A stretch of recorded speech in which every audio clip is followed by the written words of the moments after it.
Hi everyone. Today will be a video about an iPhone 7 Plus that has the classic audio IC or audio codec problem. This phone also has a problem with the front camera not working. When you switch to the front camera, it's just a black screen. I'm not too sure if the problem is related to the audio codec not working, as in when the phone was dropped did something else fail or not. I'm going to fix first of all the sound IC problem, and then I'm going to start checking on the camera with maybe a new flex cable or see if it's a loose connection or whatever the case may be. You're also going to see in this video a technique that I've seen myself on the internet a couple of years ago when I was doing the iPhone 5 charging ICs, but back then I couldn't practice a lot on that technique because the tools that I had weren't as powerful.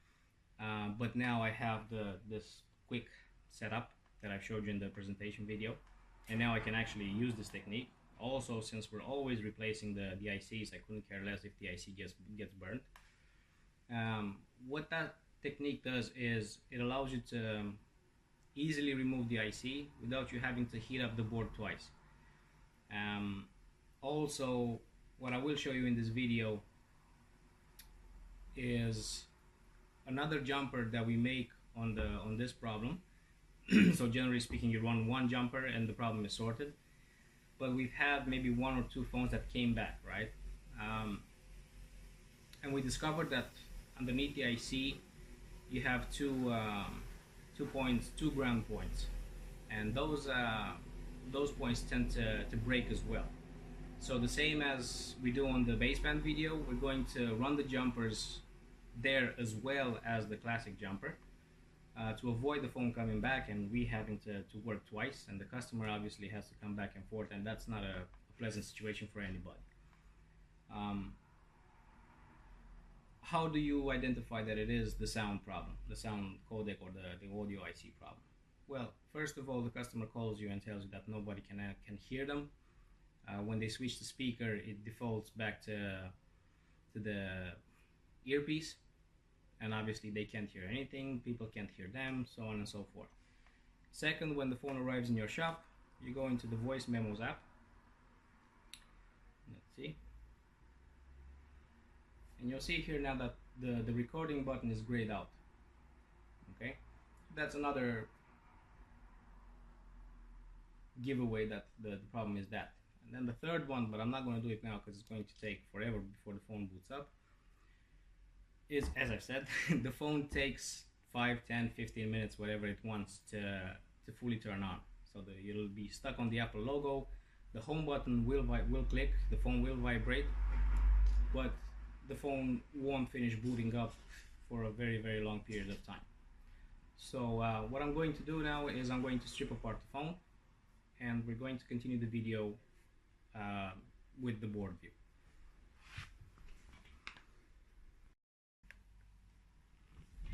Okay, so now that we removed the board, I'm going to peel the tape first, and then we'll remove the audio codec. Okay.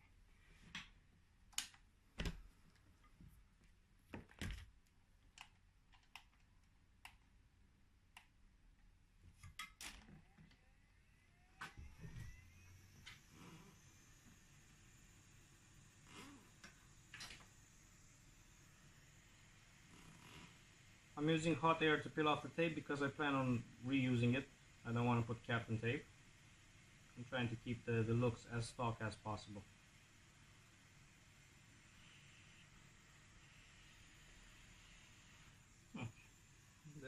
It was that easy.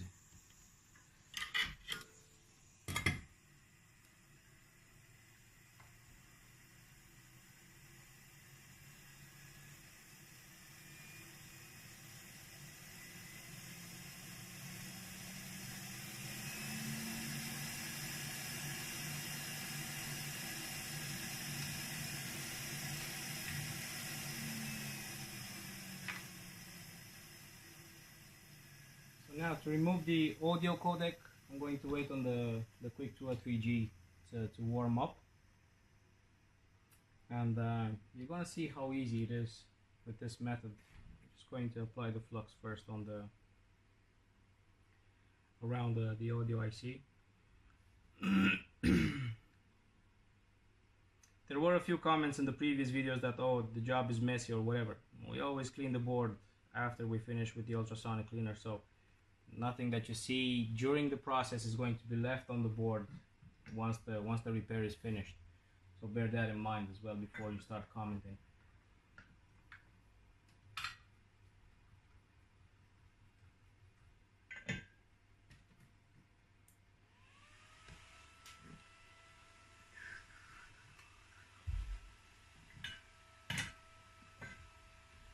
What you do is you apply a blob of or you make a blob of solder, and then you'll hold it on the actual IC itself. You'll see it now. It's very easy.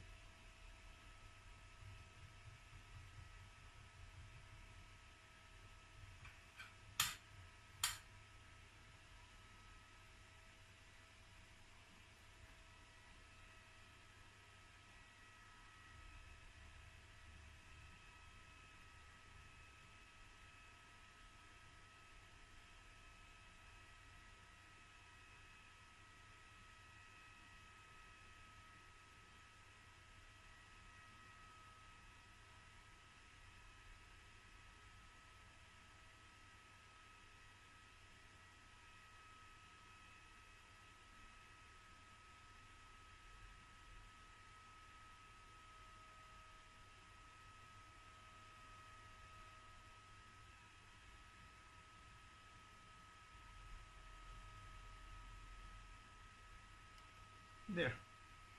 That's how easy it is.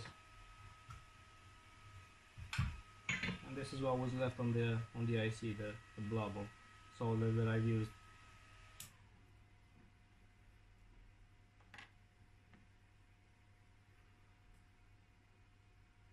Now what I do is I'm gonna wick the whole surface. Eeny, meeny, miny, mo. Which one did I use? I'm gonna use the lead free solder.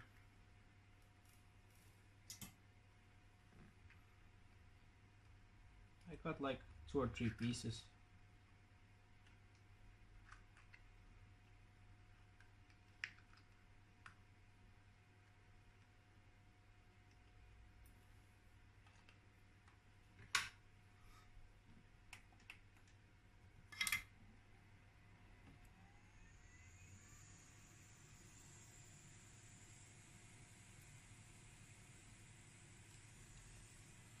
You want to make sure that you have enough flux, because otherwise it's not going to stick to the wick. And again, I know it looks messy, but at the very end, after the whole repair is going to be finished, we are going to clean the board in the ultrasound machine, so it doesn't matter how it looks now.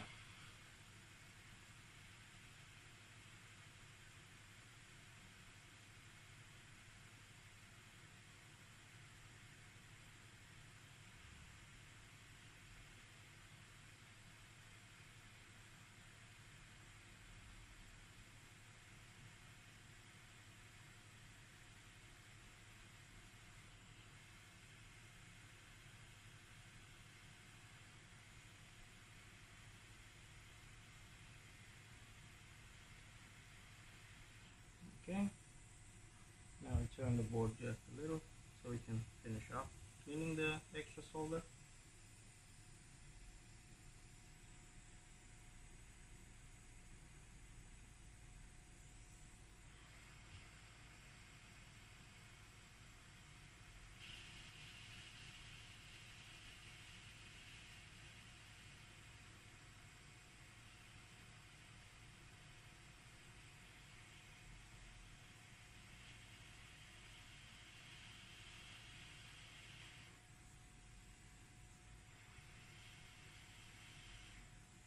Okay, that's that for now.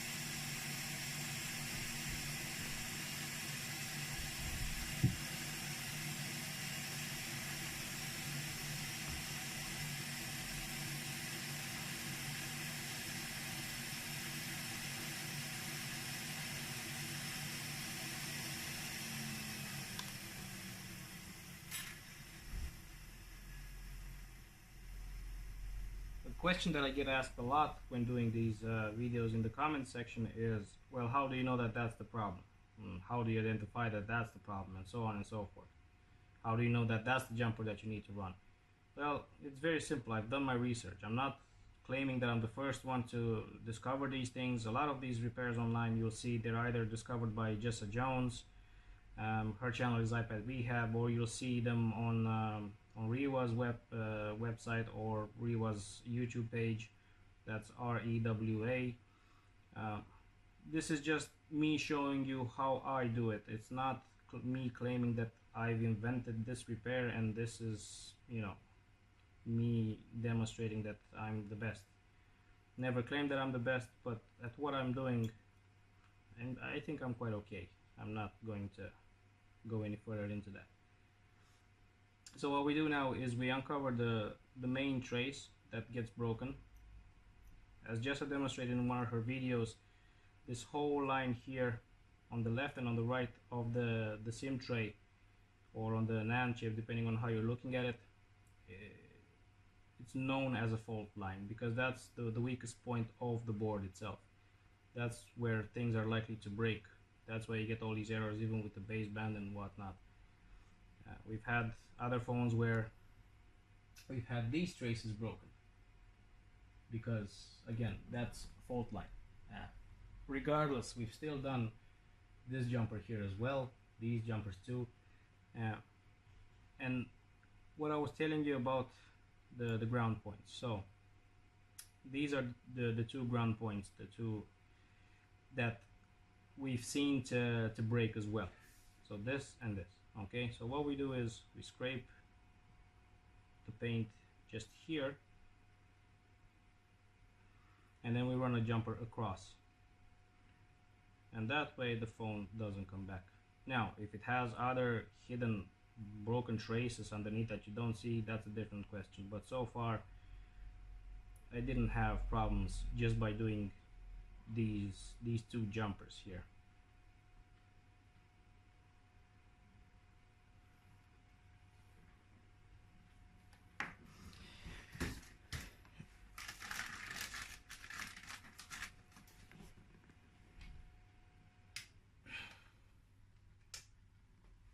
It is very, very hot in Ireland over the last 2 weeks. I've been roasting here in the shop, and even now it's a pain to make these videos because I had to close the windows so that we don't get any background noise.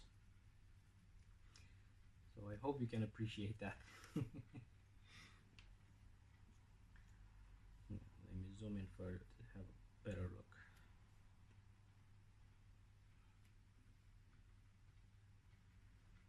I can. So you want to scrape until it's all shiny, because otherwise you won't get a proper solder point there. It'll be just on the surface, and you don't want that. Also, when you make these jumpers, you want to make sure that they're as flat as possible, because otherwise the IC is going to sit crooked, and you're going to need to use more temperature than you have to get the new IC to sit down in its correct position.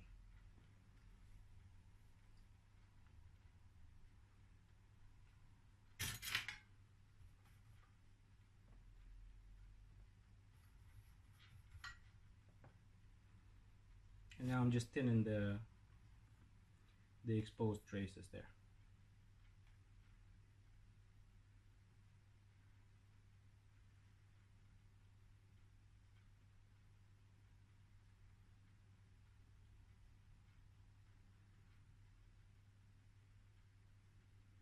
Like so. Now for the jumpers, I have a 0.02 millimeter wire, but my favorite is the 0.06 millimeter wire. It seems to last longer and to hold better. Yes, I know it is thicker and it may be harder to work with, but in the long run, for me at least, it is worth it.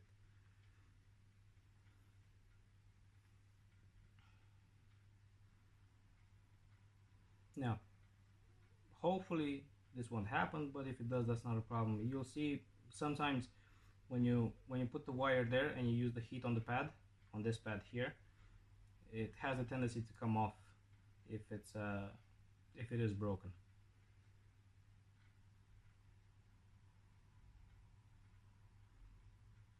If it doesn't come off, yeah, it did. But when it doesn't, it makes your job easier. But if it does, it's okay. But you'll have to make a small circle with the wire. At least that's the way I do it anyway. So.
Keep on going back and forth with the wire because I want to make sure that it is properly soldered. I don't want it to be halfway soldered and then at the first drop the phone just stops working again. So that's why I keep on going and playing with it. The wire that I'm using has enamel on it, so it does take a little bit of heat for that enamel to dissolve or to go away so that the solder can adhere to it. And now we try to make that curl there, just a little curl, so that it's complete and it sort of simulates a pad. Even if you do a straight wire, it's still fine, but it's just that's my style of doing it. You don't necessarily need to copy me, use your own judgment.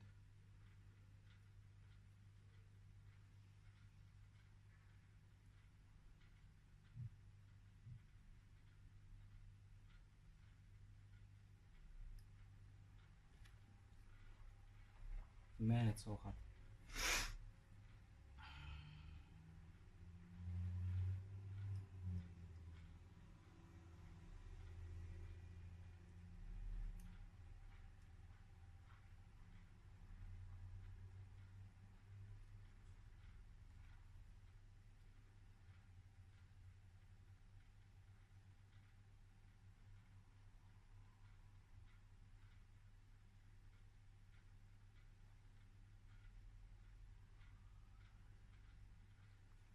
Okay, now I'm just going to clean the surface just a little bit to make sure that the jumper is sitting in the right place.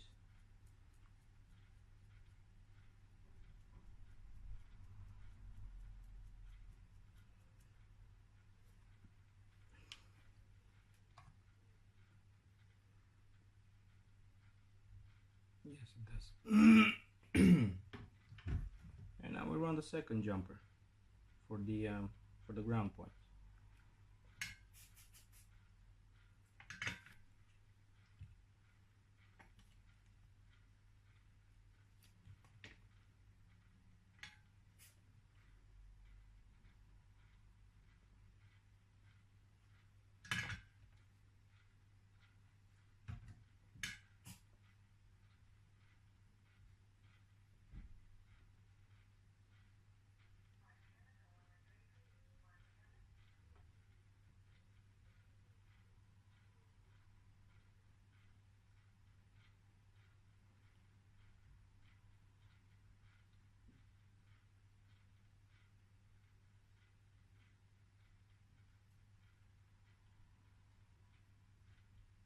Like so.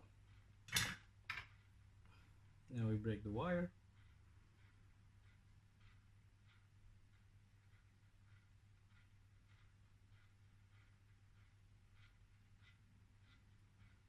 There you go.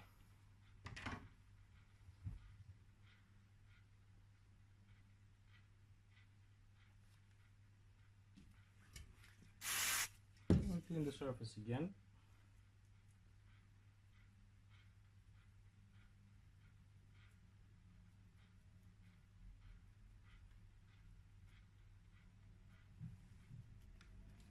want to make sure that you clean it as best as you can at this moment, because you're going to use the UV mask to secure the wire and make sure that it's not moving at all. But before you do that, what I always like to do is I go with a bit of hot air on those jumpers.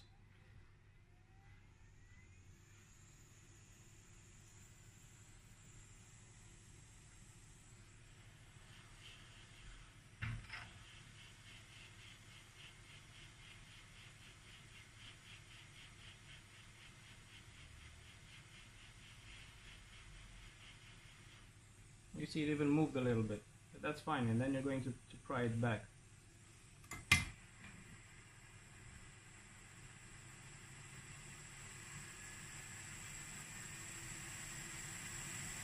Like so.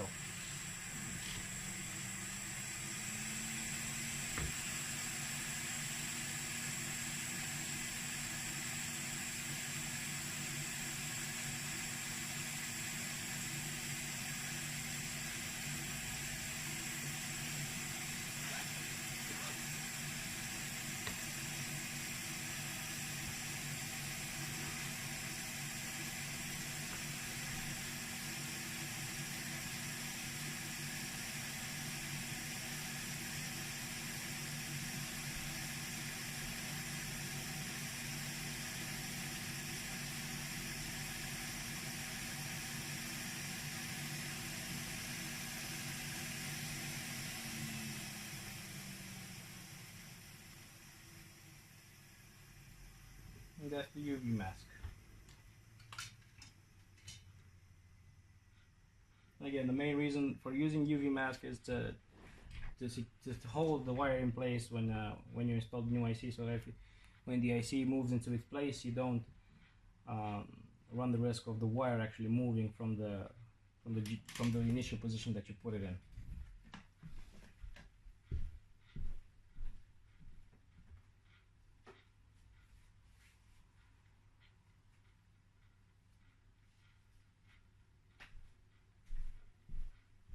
And you don't need to apply a lot of it either, just a tiny bit here and there, and then you leave it for probably about a minute to cure.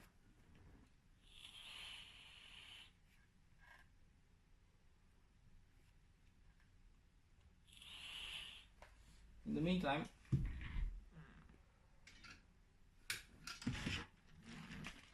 I'm going to take the new IC from the box. Here's a piece of advice. Always inspect your ICs before soldering them, because I've had bad surprises when ICs that were supposed to be brand new had all sorts of gunk underneath them. So this one, as you can see, it is brand new. It's all shiny, all clean. Okay, but that's not what I'm talking about. I'm talking about the other side. So as we can see here, the IC is very, very clean. So that's good to go on the board without having to do any more cleaning or anything like that. I'm going to set it aside for the moment.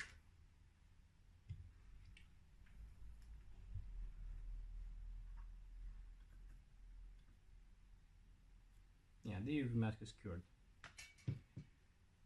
When you use this small UV lamp, it doesn't take forever to cure the area. I used to use big UV lamps, and those ones, Jesus Christ, you would leave the board in there for half an hour and it still wouldn't be done. Okay, so obviously apply a bit of flux. Make sure it's well spread and even.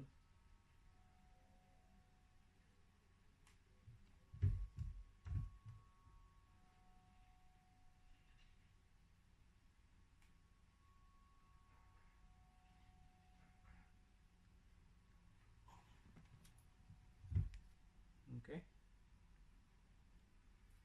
Now, as a precautionary measure, although I do have the temperature set down to a T, I'm still going to use some coins. These are just 50 cents, €1, whatever. to help the heat spread, so that you don't cook the NAND, you don't cook the CPU or the baseband, you know, just preventative measures. Okay, yeah, the new IC.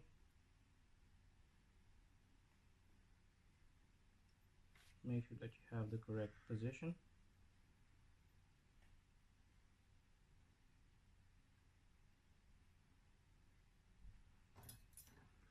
I don't want it to be exactly perfect in its position. I want it to wiggle a little bit or to move when you use the heat. So I'm going to put it just slightly off. Something like this. It gives me enough indication if it moves or not.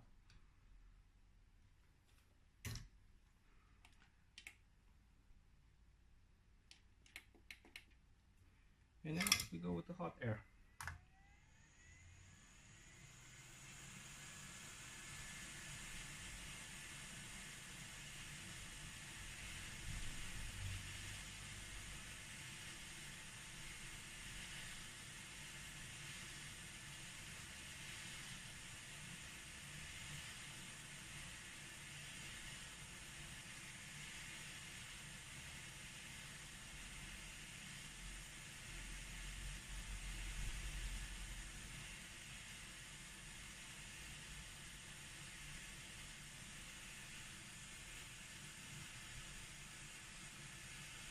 If you see that the flux has dried off, you go and put a bit more.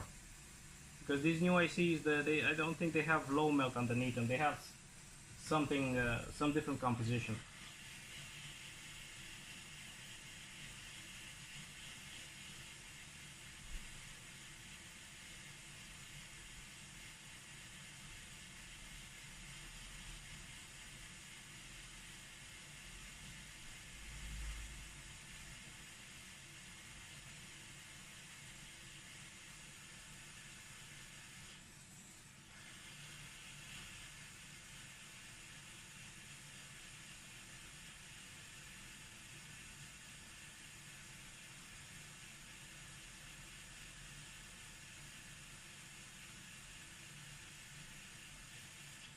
There. So the AC is in its place. I'm going to let the board cool off a bit. I'm not going to stop the video because I want you to see that it is the steps that I do before I power on the phone.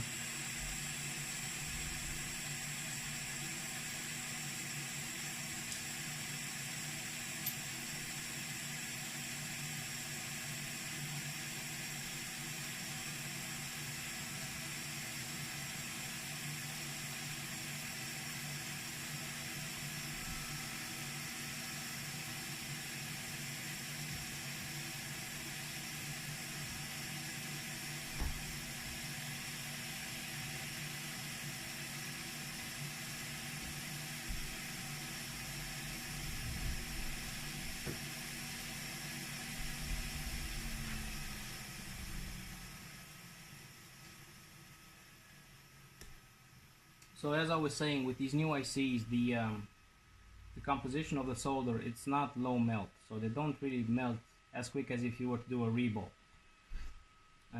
So that's why they tend to suck the flux a lot, and then you need to apply a bit more or a bit more, you know, whatever the case may be. And because it's not low melt, I always inspect the board from the side to see if the chip is actually sitting down. As you can see there, the balls are nice and flat underneath the IC. Okay. So what that means to me is that the phone is good to run the first trial and see if it actually works or not. Let me get the screen.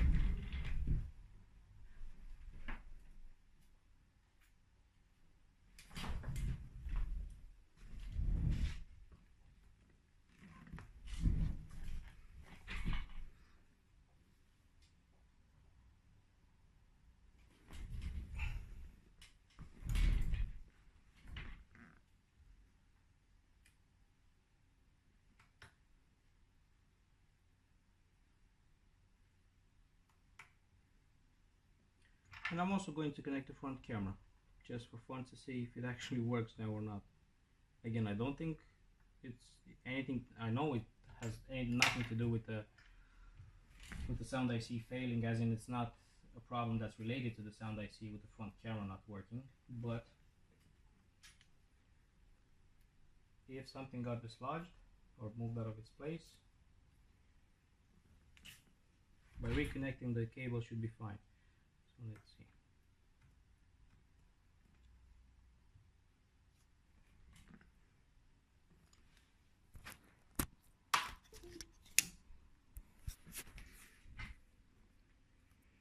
Okay, turning on the power supply, the shape bus, 1 and then 2.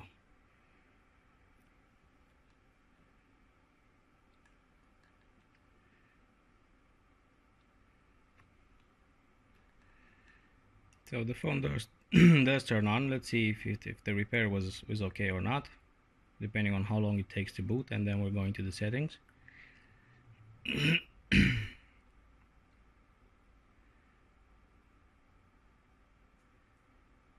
Okay, no SIM card installed, that's fine. Now, voice memos. And what do you know? The button is red, and if you press it, it's going to record, but it's going to record nothing because it doesn't have the microphone connected.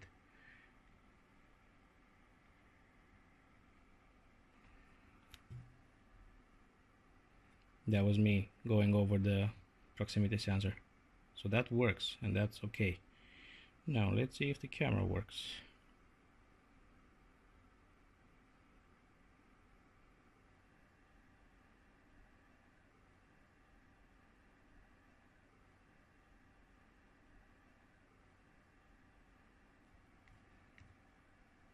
Let's try again.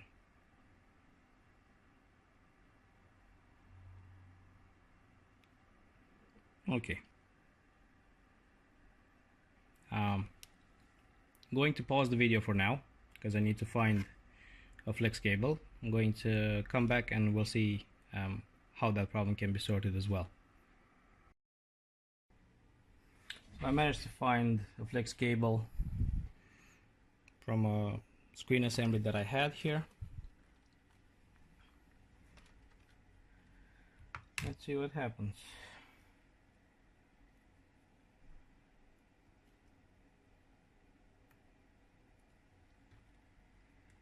See if by replacing the flex cable, will the camera be working again or not. If it doesn't, then we have to go back to the drawing board and see what the problem may be.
Okay.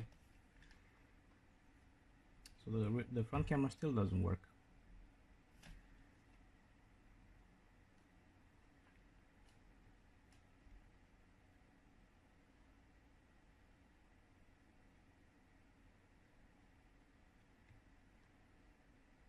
I wonder, is it not working because the rear cameras aren't connected? Okay, let's check that as well.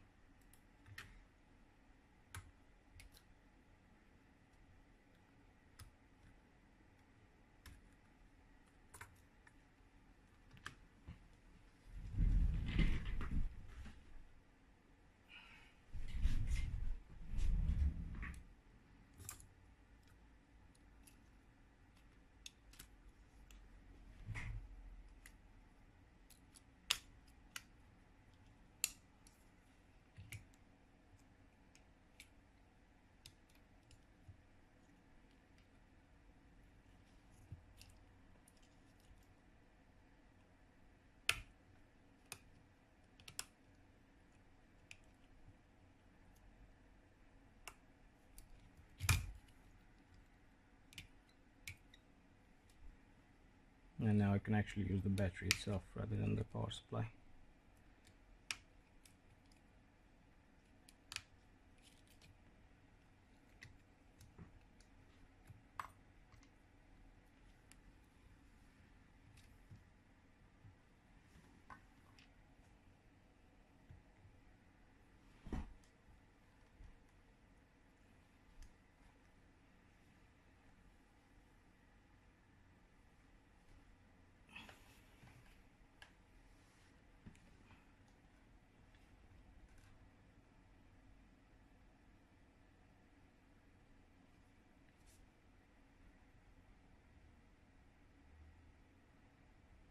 No, still nothing. Okay, I'll have a quick look through ZXDub and see if I can find anything, and then I'm gonna come back and show you what I've discovered. So it turns out that it was pretty easy actually. Upon closer inspection, this resistor here, this one here, wasn't actually properly soldered onto the board. So sorry for not showing you that, but yeah, that's how easy it was. This resistor here, it had a bit of this black underfill over it, silicone, whatever the hell this thing is, and it was just sitting on this. It wasn't soldered onto the board itself. So just to show that it is working, let's see, screen, yeah, this one.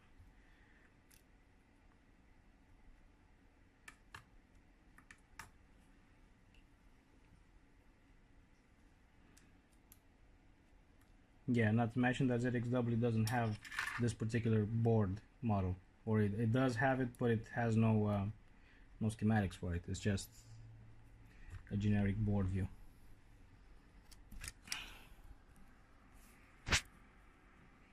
So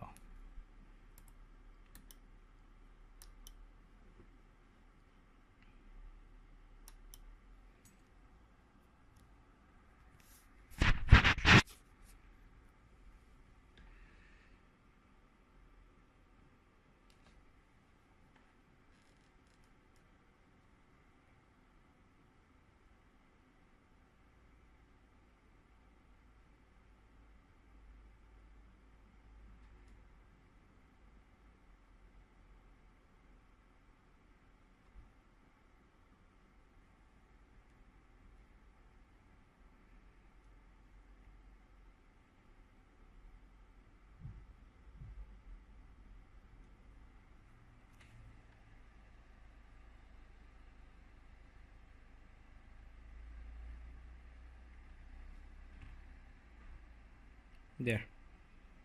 So that's the front camera working. Okay.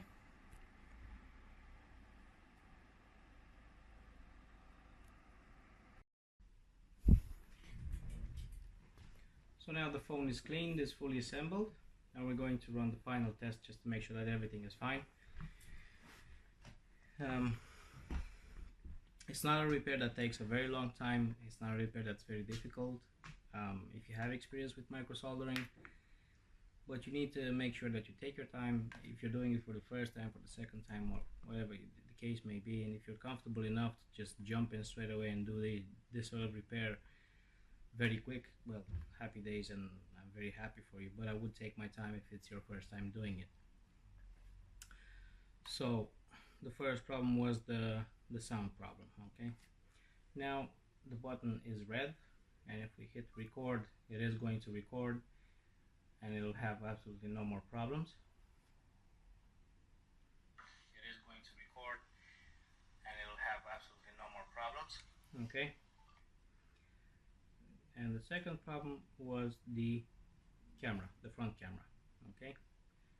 So the rear camera still works, and then we have the front camera, which is working now. Okay. The front camera was very easy. As I showed you in the video, it was just a tiny resistor that wasn't actually soldered in place. It was just sitting with the black underfill there. We resoldered that resistor, and now everything is it's happy days. So thank you very much for watching, and I'll see you in the next video.